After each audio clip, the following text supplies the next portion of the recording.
भगवान के परम भक्त श्री मैत्रेय मुनि मिले और श्री मैत्रेय जी महाराज ने विदुर जी को एक कथा सुनाई।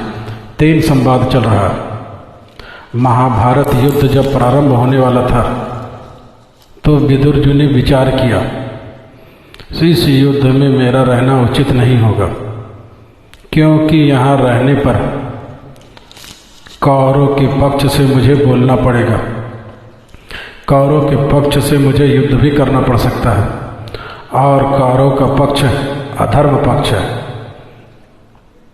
पांडव के पक्ष में धर्म है, और विदुर जी महाराज तो धर्मराज के अवतार हैं। इस अधर्म को विदुर जी सहन नहीं कर सकते, इसलिए विदुर जी ने विचार किया यहाँ रहना उचित नहीं होगा, और विदुर जी महाराज अपना धनुष बाण धृतराष्ट्र के चरणों में रख दिया और कहा, मैं तीर्थ यात्रा करने जा रहा हूँ। तीर्थ यात्रा पर विदुर जी निकल पड़े और उसी तीर्थ यात्रा के क्रम में श्री विदुर जी को मैत्रेय जी मिलते हैं हरिद्वार में। फिर मैत्रेय जी महाराज ने विदुर जी को कथा सुनाई। सूत जी महाराज तो उपाख्यान शौनकादि मुनियों को सुना रहे हैं।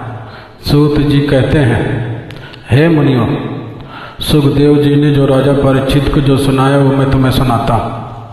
फिर राजा परीक्षित सुखदेव जी को सुनाते हुए कह रहे हैं, मैत्रेय जी ने जो विदुर जी को सुनाया था वो मैं तुमको सुना रहा हूँ। अर्थात ये भागवत का जो ज्ञान है,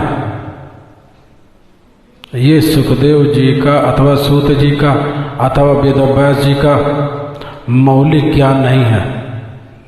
आजकल मौलिक ज्ञान पर बहुत बहस होती, बड़ी चर्चा होती है। कोई एक छोटी सी किताब भी कोई लिखता है तो उस किताब की भूमिका में कहीं न कहीं कोई इन बातों को कहता है, लेखक का मौलिक चिंतन है, ये लेखक के मौलिक विचार है।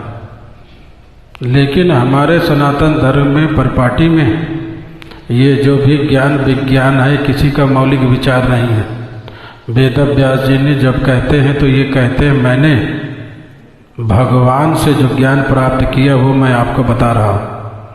सुखदेव जी राजा परीक्षित को सुनाते हैं तो कहते हैं, मैंने अपने गुरु जी से जो सुना है वो मैं तुम्हें सुना रहा हूँ।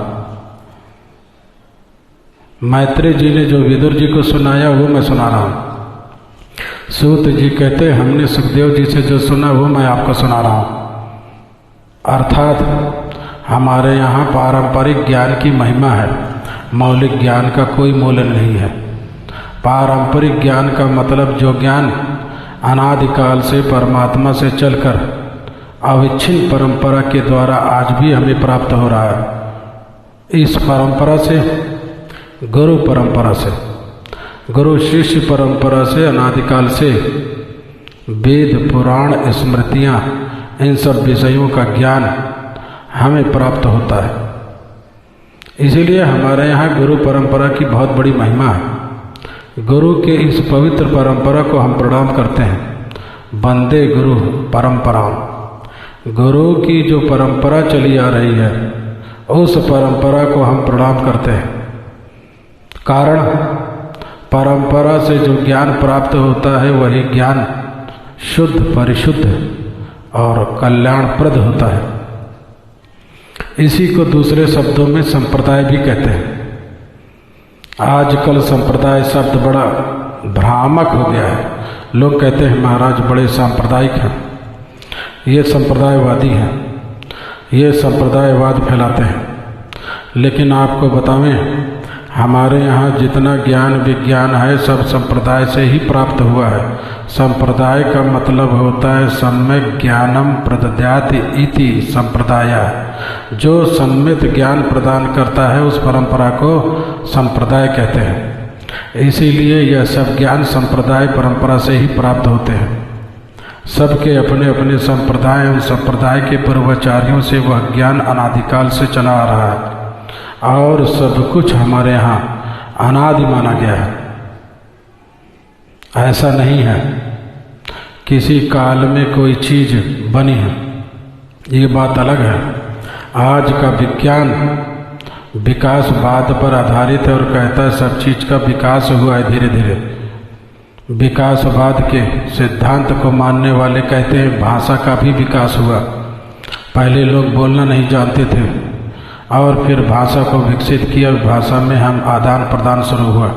लेकिन ये सब कल्पना मात्र है, विकासवाद की मात्र कल्पना मात्र है। भाषा का किसी ने विकास नहीं किया, भाषा भी अनादि है। क्योंकि प्रश्न खड़ा हो जाएगा, जब दुनिया में कोई भाषा नहीं थी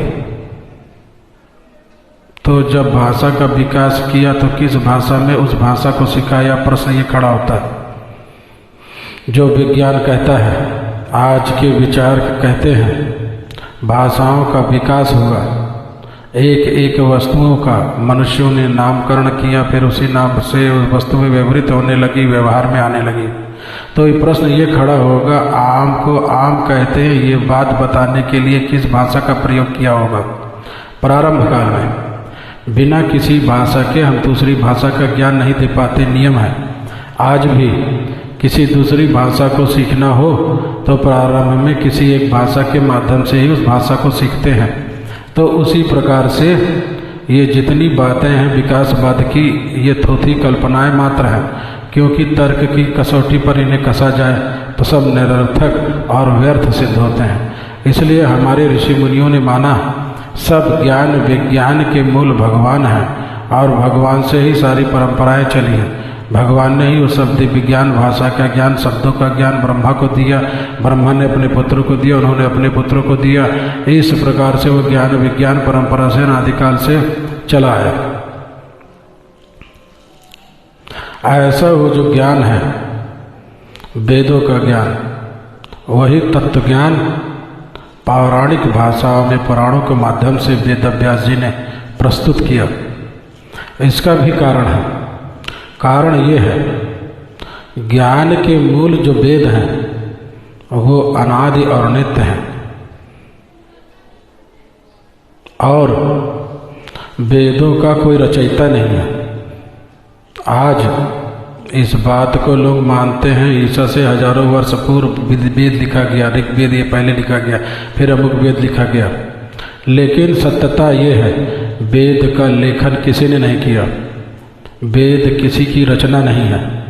वेद को हमारे यहाँ परंपरा से अपौरुषेय माना जाता है। अपौरुषेय का मतलब जो किसी पुरुष की रचना नहीं है। तो जब रचना नहीं है तो आई कहाँ से? ये नित्य है। जो वस्तु नित्य होती है उसका कोई रचनाकार नहीं होता। जैसे कोई पूछे परमात्मा को किसने बनाया, परमात्मा नित्य है, उसको किसी ने नहीं बनाया। तो जो नित्य वस्तु होती है उसका कोई रचनाकार नहीं होता। जिस वस्तु का निर्माण होता है उसका नाश होता है, ये नियम है।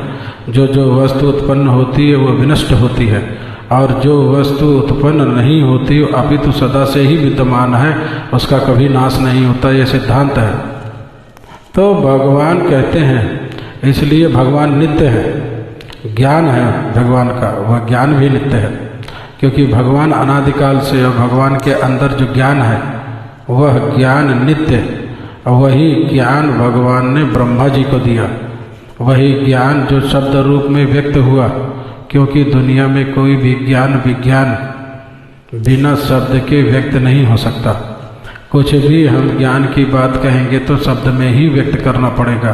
तो भगवान ने भी जो ज्ञान ब्रह्मा को दिया, व्यक्त किया, वह जिन शब्दों में जिन क्रम से व्यक्त किया वही वेद है। उसी क्रम से आज तक उसी क्रम से उन वेदों को पढ़ने और पढ़ाने की एक सुस्थिर परंपरा है, अनादिकाल से चली आ रही है। तो वेद का कोई रचयिता नहीं है। वेद भगवान का श्वासभूत है, नित्य है, शब्द राशि है और संपूर्ण ज्ञान का मूल है। वेदाति सर्वम प्रसिद्धते, वेद से ही सब कुछ प्रसिद्ध होता है अर्थात प्रकट होता है। ऐसी वेदों की मान्यता है। और वेदों के पढ़ने पढ़ाने के लिए भी कुछ निश्चित नियम बनाए गए हैं ऋषियों ने। वेद पवित्र अवस्था में ही पढ़ा जा सकता है और केवल पुरुष वर्ग ही पढ़ सकते हैं।